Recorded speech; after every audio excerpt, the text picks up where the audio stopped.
ভারতীয় আগ্রাসন, ভারতীয় আগ্রাসন, ভারতের দালালেরা, ভারতের দালালেরা, ভারতের দালালেরা, ভারতের দালালেরা, ভারতীয় আগ্রাসন,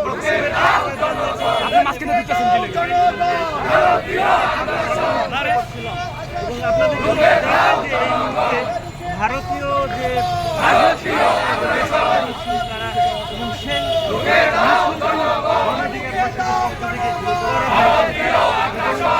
বক্তব্যের প্রতিবাদ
আপনারা নিশ্চয়ই শুনেছেন মেট্রোপলিটন পুলিশের যত ডিউটি ছিল সেখানে মাঝে মাঝে বাংলাদেশের পুলিশের ইউনিফর্ম পরা লোককে হিন্দিতে কথা বলতে শোনা গেছে। অতি সম্প্রতি যারা গুলি খেয়ে ছাত্ররা আহত আছে বিভিন্ন হাসপাতালে, গতকালও টিভি চ্যানেলে তাদের দুইজনের এরকম বাস্তব প্রচারিত হয়েছে যে তাদের উপরে যারা গুলি করছিল এবং গালিগালাজ করছিল তারা সকলে কথা বলছিল হিন্দিতে। আপনারা জানেন যে সেনানিবাসের ভিতরে ডিজিএফআই একটা আয়না ঘর নামে জায়গা তৈরি করেছিল, যেখানে মানুষকে গুম করে রাখা হতো, বছরের পর বছর নানা রকম অত্যাচার করা হতো, এমনকি চাকরিরত সেনাবাহিনীর অফিসারকেও সেখানে ধরে নিয়ে অত্যাচার করা হয়েছে। এবং এই সকল অত্যাচারিত ব্যক্তি যারা প্রাণ নিয়ে ফিরে আসতে পেরেছেন তারা অনেকেই বলেছেন যে তারা ওখানে বাংলা ব্যতীত আরো অনেক ভাষা শুনেছেন। যেই ভারত তার এই এজেন্সি দিয়ে শেখ হাসিনার সরকার গত 16 বছর পরিচালিত করেছে, শেখ হাসিনার পুলিশ গত 15 বছর 16 বছর পরিচালিত করেছে, ডিজিএফআই নামক এবং আয়নাঘর নামে একটা ভীষণ রকমের ভয়ঙ্কর জায়গা পরিচালিত করেছে। আমি মনে করি এ দেশের প্রতিটা মৃত্যু, এ দেশের প্রতিটা আহত ব্যক্তি, এ দেশের প্রতিটা অঙ্গহানি যাদের রয়েছে তাদের সবাইকে যেই গুলি বা যেই লাঠি বা যেই অস্ত্র দাপিয়ে বেরিয়েছে সেটা সম্পূর্ণ ছিল ভারতের। শেখ হাসিনার হাত দিয়ে শুধু সেটা এখানে পরিচালনা করা হয়েছে। আপনারা যেমন উপদেষ্টা হয়েছেন তারা কখনো রাস্তায় আসেননি, তারা আমাদের সাথে আন্দোলনে অংশগ্রহণ করেননি, তারা পালিয়ে বেড়াননি, তাদের কোনো আত্মীয় স্বজন গুম হননি, খুন হননি, তারা কেউ গুলি খেয়ে আজ বিছানায় শুয়ে নেই। আপনারা আমাদের আবেগ বুঝবেন না, এটাই স্বাভাবিক, কিন্তু এতটুকু মনে রাখবেন আপনারা আজকে যেখানে বসে আছেন সেখানে এই রাস্তার জনতা আপনাদের ওখানে বসিয়েছে। এই রাস্তার জনতার আবেগ বোঝা এবং সেই মতো কাজ করাই আপনাদের কাজ। আপনাদের কোনো ইচ্ছা এই সরকারের প্রতিফলিত হোক সেই জন্য আপনাদের ওখানে জনতা বসায়নি, জনতা বসিয়েছে তাদের দাবি মানতে হবে। আর তাদের দাবি কি? ভারত যতদিন শেখ হাসিনার সরকার দিয়ে যত লোক খুন করিয়েছে, অঙ্গহানি করিয়েছে, পঙ্গু করিয়েছে তাদের ব্যাপারে দুঃখ প্রকাশ না করবে এবং অনুতপ্ত না হবে ততদিন ভারতে ইলিশ মাছ তো অনেক দূরের কথা, একটা পুঁটি মাছ বা একটা সুইও ঢুকবে না। এটাই জনতার দাবি এবং আপনাদের এটা মানতে হবে। আপনারা জনতার সরকার, এটা আমাদের কোনো আবেদন আপনার কাছে নয়, এটা জনতার হুকুমত। আপনাদেরকে এটা মানতে হবে। যারা এটা মানতে পারবেন না, যারা ভারতের প্রতি প্রেম উঠলে উঠছে, তারা দয়া করে বাংলাদেশের এই মজলুম জনগণকে মাফ করে বিদায় নিন। আমরা অন্য কাউকে খুঁজে নেব। অনেক হয়েছে, আমরা আর ভারতের তাবেদার এখানে দেখতে চাই না। আমরা ভারতের সাথে সমতার ভিত্তিতে একটা সম্পর্ক গড়ে তুলতে চাই, এবং সেটা শুধুমাত্র ভারত শেখ হাসিনাকে দিয়ে এই দেশে যত খুন করিয়েছে সেটার ব্যাপারে দুঃখ প্রকাশ করার পরে, তার আগে নয়। অমিত শাহর ব্যাপারে একটা কথা বলি, কেন উনি বাঙালিকে ধরে ধরে, তথাকথিত বাঙালিকে ধরে ধরে উল্টা করে ঝুলিয়ে রাখতে চান? আপনারা নিশ্চয়ই আন্দোলনের সময় যাত্রাবাড়িতে ওভারপাসের উপরে 2-3টা লাশ ঝুলে থাকতে দেখেছেন অত্যাচার করা পুলিশের। আমার ধারণা এই অমিত শাহর খুব কাছের লোক ছিল ওই পুলিশগুলি। তাদের ওই কষ্ট দেখে অমিত শাহর এত মাথায় ব্যথা লেগেছে, যিনিও এখন বাঙালি ধরে উল্টে করে ঝুলিয়ে রাখতে চান। অমিত শাহজি মনে রাখবেন, বাঙালি কিন্তু উল্টো করে ঝুলিয়ে রেখে অভ্যস্ত এবং দেখিয়ে দিয়েছে। আপনি আমাদের একজন দুজনকে ঝুলানোর আগে আপনার কতজন ঝুলে যেতে পারে সেটা একটু মনে রাখবেন। বাঙালি এমনি নরম জাতি, কিন্তু আমাদের অসম্মান করলে আমরা প্রতিশোধ নিতে জানি। আমরা অনেকবার এটা দেখিয়েছি। দয়া করে আমাদের কাটাবেন না। বন্ধুত্ব চান, আগের কৃতকর্মের জন্য দুঃখ প্রকাশ করুন, বন্ধুত্ব হবে। কোন রকম বড় ভাই সুলভ আচরণ করে যদি কিছু করতে চান, সেটা হবে না। আপনাদের সবাইকে ধন্যবাদ। জন্য উঠে পড়ে লেগেছিলেন। আমরা তাদেরকে বলতে চাই, যদি এতই আওয়ামী প্রেম থাকে তাহলে হাসিনার শ্বশুর বাড়ি দিল্লি থেকে এই প্রেম দেখান। বাংলাদেশের মাটিতে বসে ভারতের প্রতি দরদ প্রেম দেখানোর কোনো সুযোগ নেই। প্রিয় বন্ধুগণ, ইতিমধ্যেই দেখেছেন আমাদের সরকার প্রধান আমেরিকায় গেছেন। আমেরিকায় গিয়ে বিশ্ব নেতারা সেখানে একটা হুলস্থুল কাণ্ড ঘটিয়ে দিয়েছে। কে কার আগে ডক্টর মোহাম্মদ ইউনূসকে শুভেচ্ছা জানাবে, হাত মিলাবে, কদম মুচি করবে, সেটা নিয়ে একটা হুলস্থুল কাণ্ড। এই কাণ্ডে আমাদের পাশের দেশের প্রধানমন্ত্রী নরেন্দ্র মোদী বড় ধরনের একটা বেকায়দায় করেছেন, চিপাই পড়েছেন। কারণ হাসিনা মোদীকে বলেছিল ইউনূস সাহেবের সাথে বৈঠক করবেন না, আর এই মোদী হাসিনার কথা শুনে ইউনূস সাহেবের সাথে বৈঠক বাতিল করেছেন। এখন মোদী চেষ্টা করছেন ইউনূস সাহেব যদি একটা স্লট দেয় তাহলে একটা বৈঠক করার জন্য চেষ্টা করবে। ইউনূস সাহেব বলেছেন, মোদী ভাই দাদা আমার সময় নেই তোমার সাথে বৈঠক করার, কারণ মার্কিন প্রেসিডেন্ট ইউরোপের দেশের বড় বড় বাগা বাগান নেতারা ওয়েটিং লিস্টে আছে, তুমি আপাতত দেশে ফিরে যাও। এই হচ্ছে অবস্থা। কিন্তু বন্ধুগণ, ইউনূস সাহেবকে মনে রাখতে হবে, তার পাশে যে সকল উপদেষ্টা রয়েছে এরা শতভাগ আনফিট, এরা অজ্ঞ, এরা বাংলাদেশ পরিচালনায় টোটালি ব্যর্থতার পরিচয় দিয়েছে। তাই আমরা বলতে চাই, রাজনৈতিক ভাবে অভিজ্ঞ আরো 25 জন মানুষ নিয়ে এই উপদেষ্টা পরিষদকে 50 সদস্যে উন্নীত করতে হবে। আমরা যারা দীর্ঘদিন ফ্যাসিবাদ বিরোধী লড়াই করেছি, এই ফ্যাসিবাদের সময়ে নির্যাতিত হয়েছি, নিপীড়িত হয়েছি, আমাদের মধ্য থেকে আরো 25 জন মানুষ নিয়ে এই উপদেষ্টা পরিষদ বর্ধিত করার জোর দাবি জানাচ্ছি। একই সাথে বলতে চাই, শেষ কথা, চূড়ান্ত কথা, ভারতে কোনো ইলিশ যাবে না। ভারতে যদি ইলিশ পাঠানোর চেষ্টা করে, আমরা ছাত্র জনতা জনগণ এই ইলিশ পাঠানোর ট্রাকগুলোকে সীমান্ত পাড়ি দিতে দেব না, দেব না, দেব না। আপনি প্রস্তুত? ইয়েস, আমরা প্রস্তুত আছি ইনশাআল্লাহ। শেখ হাসিনা এতদিন দীর্ঘ 15 বছর করেছে। মৎস্য উপদেষ্টা বলে, আমি জানি না 3000 টন মাছ ভারতে রপ্তানি হচ্ছে। আপনি যদি না জানেন তাহলে কি করতে আপনি মৎস্য উপদেষ্টা হয়েছেন? আপনাকে কে বলছে মৎস্য উপদেষ্টা হইতে?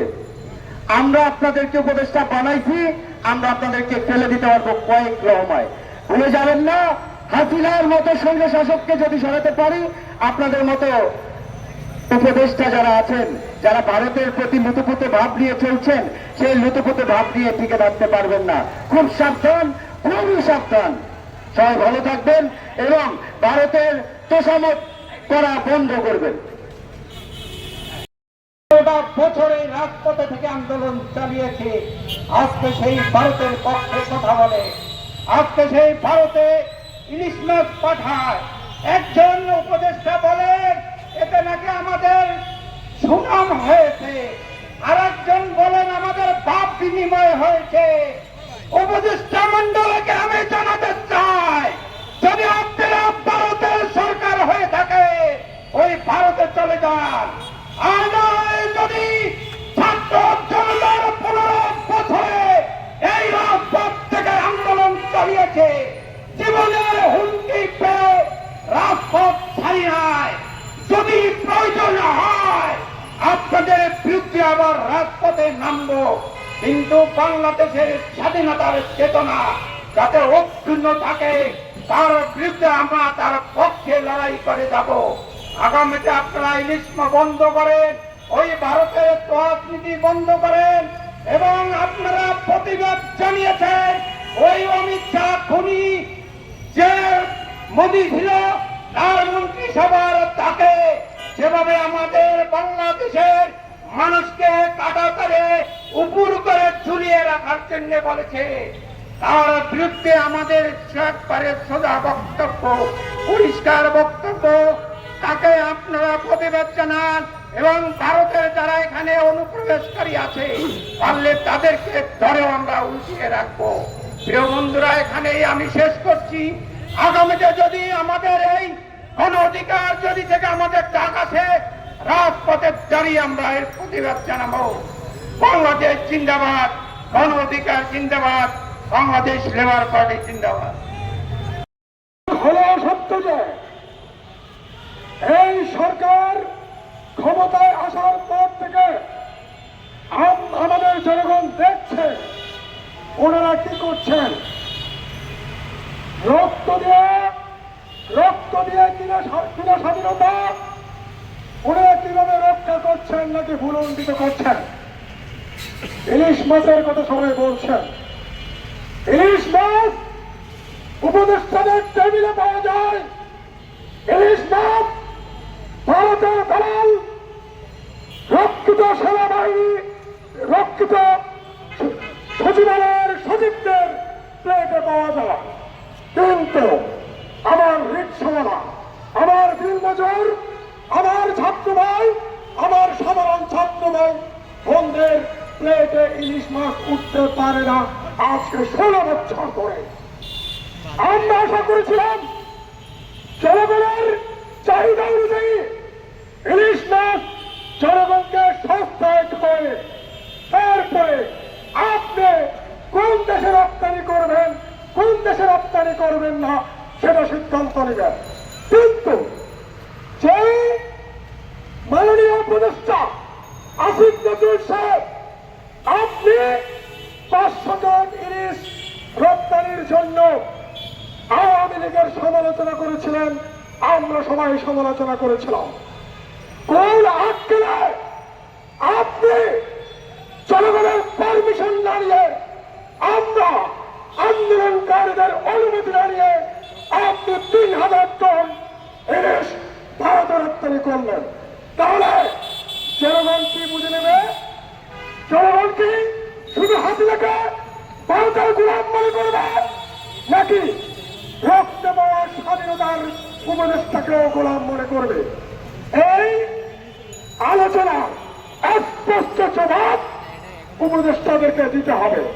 বাণিজ্য মন্ত্রণালয়, আপনার কাজ ভারতে ইলিশ রপ্তানি নয়, আপনার কাজ বাংলাদেশের জনগণকে সস্তায় খাওয়ানো, সস্তায় ইলিশ খাওয়ানো, দ্রব্যমূল্যের ঊর্ধ্বগতি কমানো। আপনি তা করছেন না কেন? সেই জবাব উপদেষ্টাদেরকে দিতে হবে, বাণিজ্য মন্ত্রীকে দিতে হবে। সর্বশেষে যে আলোচনা আজকে আসছে সেটা হচ্ছে অমিত শাহের মতো একটা বিশ্ব কুলাঙ্গার, সাম্প্রদায়িক দাঙ্গাবাজ, যখন বাংলাদেশের মানুষকে তার কাঁটাতে ছুড়ে নেওয়ার হুমকি দিচ্ছে, আমরা তো বাংলাদেশের জনগণ এখন ভারতের বিরুদ্ধে, ভারতের দূষণদের বিরুদ্ধে ঐক্যবদ্ধ হয়েছে। আমরা যদি সিদ্ধান্ত নিই একটা লাশ যদি ঝুলে সীমান্তে, আমরা ভারতীয়দের 10টা লাশ জড়িয়ে দেবো বাংলাদেশ সীমান্তে। সাবধান হন, বাঙালি কিন্তু বিকাল জাতি। ব্রিটিশের বিরুদ্ধে সূর্য সেন চট্টগ্রাম থেকে অস্ত্র ধরেছিল, প্রীতিলতা বাংলাদেশ থেকে অস্ত্র ধরেছিল। পাকিস্তানিদের বিরুদ্ধে কি করেছি সেটা তো আপনারাই বেশি ভালো জানেন।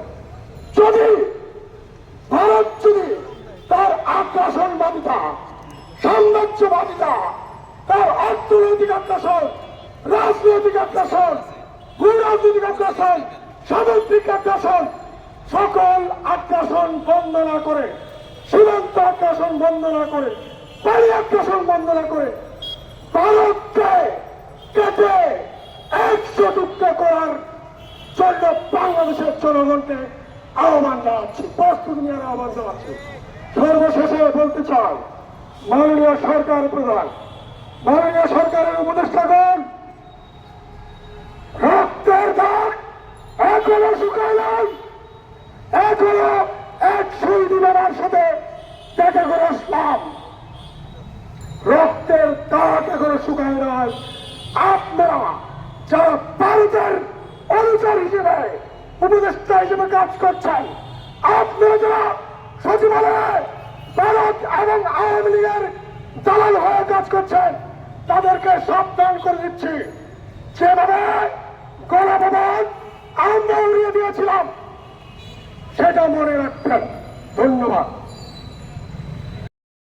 এই দেশে ভারতের দালালি করবে তাদের পিঠে চামড়া থাকবে না। যারা এই দেশের ভারতের গোলামি করবে তাদেরকে শেখ হাসিনা যেভাবে ভারতে পালাতে বাধ্য হয়েছে, তারাও এই দেশ থেকে পালাতে বাধ্য হবে। আমরা স্পষ্ট করে বলতে চাই, এই ভারত দীর্ঘদিন শেখ হাসিনা নামের ঘোরে শাসককে, জালিমকে এ দেশে লালন করেছে, কষ্ট দিয়েছে, অবৈধ সরকারকে তারা বৈধতা দিয়েছে।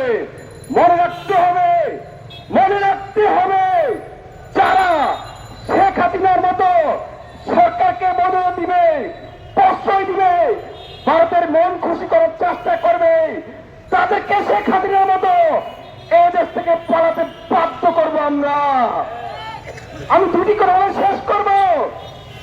ইলিশ আমাদের জাতীয় মাছ, কিন্তু এই জাতীয় মাছ অনেকে আছে মাছ 6 মাস 1 বছর খেতে পারে না, একটা সিজনে অনেকে খাওয়ার চেষ্টা করে। কিন্তু আমরা দেখেছি যে এই সরকার আমরা যে প্রত্যাশা করেছি সে প্রত্যাশার বাইরে কাজ করেছে, প্রতারণা করেছে, ইলিশ রপ্তানি করেছে। হুঁশিয়ার করে বলতে চাই, জনগণ আপনাদেরকে ক্ষমতা এসে এনেছে অভ্যুত্থানের মাধ্যমে। যদি আপনারা এই জনগণের সাথে তাল বাহানা করেন, তামাশা করেন, প্রতারণা করেন, আপনাদেরকে ওই জনগণ এদের ছায়া করবে। সাবধান হয়ে যান, সাবধান হয়ে যান, সাবধান হয়ে যান। ধন্যবাদ সবাইকে। আসসালামু আলাইকুম। আমাদের জাতীয় মাছ কি কেউ জানেন? ওই পত্রে ছোটবেলায় বলেছিলাম ইলিশ। হ্যাঁ, বাবা প্রচুর পরিমাণে কিনে খাই গেছিল ইলিশ, কিন্তু বয়স বাড়ার সাথে সাথে যখন আমার ইসলামের সময় হয়ে এসেছে, আমি আমার ছেলে মেয়েদেরকে ইলিশ খাওয়াইতে পারি না। হ্যাঁ, এখন আমার ছেলে মেয়ে যদি জিজ্ঞেস করে বাবা জাতীয় মাছ কি, আমি কি পাঙ্গাস বলবো না তেলাপিয়া বলবো? আপনি দেখেন, যে মাছ আমি নিজে খেতে পারি না, আমার দেশের মানুষ খেতে পারে না, সেই মাছ কিভাবে ইন্ডিয়াতে যায় সেটা প্রশ্ন আপনাদের সাংবাদিক ভাইয়েরা। আপনি দেখেন, আমাদের দেশে যে পরিমাণ ইলিশ উৎপাদিত হয়, আমাদের তো প্রয়োজন মিটে না। আমরা তো এখনো মনে হয় 1500 টাকা করে ইলিশ মাছ কিনে খাচ্ছি, 1500-1600 টাকা নিচে দামই যায় না। সেটা কেন অন্য দেশকে আমরা রপ্তানি করতে হবে? আমি যদি খেতে পারি না, আমি কিভাবে রপ্তানি করবো? আমার নিজের গায়ে শার্ট নাই, আমি যদি আপনাকে আমারটা খুলে দিয়ে দিই, আমি তো অর্ধনগ্ন হয়ে গেলাম। তা এখন কি আমরা কি পুরো বাঙালি জাতিকে অর্ধনগ্ন হয়ে থাকবো? আমরা এই সরকারকে এনেছি শুধুমাত্র আমার দেশের সার্বভৌমত্ব রক্ষা করার জন্য, কোন দেশের চামচামি করার জন্য আমরা এই সরকার ক্ষমতা আনিনি। একটা ইউনুস দেশে আসতে তাকে প্রশ্ন করব, আপনি কাকে দায়িত্ব নিয়েছেন? এই সমস্ত ক্ষেত্রে কারা দায়িত্ব পায়? তারা কি আমাদের মতামতের কি কোনো মূল্য দেয় না? তারা কি আমাদের মতামতের কোনো তোয়াক্কা করে না? আপনি কি এ ব্যাপারে কোনো জরিপ করেছেন যে আমাদের দেশে কত পার্সেন্ট মানুষ ইলিশ খায়? আপনি জানেন মধ্যবিত্ত ফ্যামিলিতে তো ইলিশ মাছ শব্দের ব্যাপার। 1 কেজি গরুর মাংস যেখানে 800 টাকা, 1 কেজি ইলিশ মাংস 1500 টাকা, 1600 টাকা। ভালো মানের যদি আপনি খেতে চান তাহলে বলেন এই ইলিশ কেন আমাকে ইন্ডিয়াতে রপ্তানি করতে হবে? আর আপনাদের জ্ঞানার্থে বলি, যে জিনিস আমি নিজে খেতে পারি না সেই জিনিস অন্যকে দেওয়া মানে এটা গিফট করা, এটা কোনো রপ্তানি না। এটা রপ্তানি নামে ফাইজলামি করছে আমাদের সাথে বর্তমানে এই উপদেষ্টা পরিষদ। তাদেরকে বলতে চাই, আপনারা সতর্ক হয়ে যান, এখনো সময় আছে। আমরা কিন্তু ধরে ধরে ভারতের যারা দালালি করবে তাদের চামড়া তুলে ফেলবো পিঠে। ধন্যবাদ। 17 বছর ভারতের একটা দালাল সরকার এই দেশে ক্ষমতায় ছিল। তখন ভারতকে হাসিনা বলেছিল ভারতকে যা দিয়েছে তা সারা জীবন মনে রাখতে। কিন্তু অত্যন্ত দুঃখের বিষয়, যখন একটা অভ্যুত্থানের মাধ্যমে একটা ডক্টর ইউনূসের সরকার, যে সরকারকে আমরা ক্ষমতায় বসিয়েছি, সেই সরকার আমাদের কোনো মতামতের কথা চিন্তা না করে তারা ভারতকে ইলিশ দিয়েছে। শুধু ইলিশ দিয়েছে এইভাবে এই নয়, ওনাদের উপদেষ্টা আমাদেরকে কটাক্ষ করেছে, বলেছে আমরা নাকি এ সম্পর্কে কিছু জানি না। চাঁদপুরে যে ইলিশ হয়, চাঁদপুরে নাকি 4000 মেট্রিক টন ইলিশ তৈরি হয় প্রতিদিন। উনি নিজেই জানে না আসলে সারা বাংলাদেশে প্রতিদিন কতটুকু ইলিশ আমাদের দেশে উৎপাদন হয়।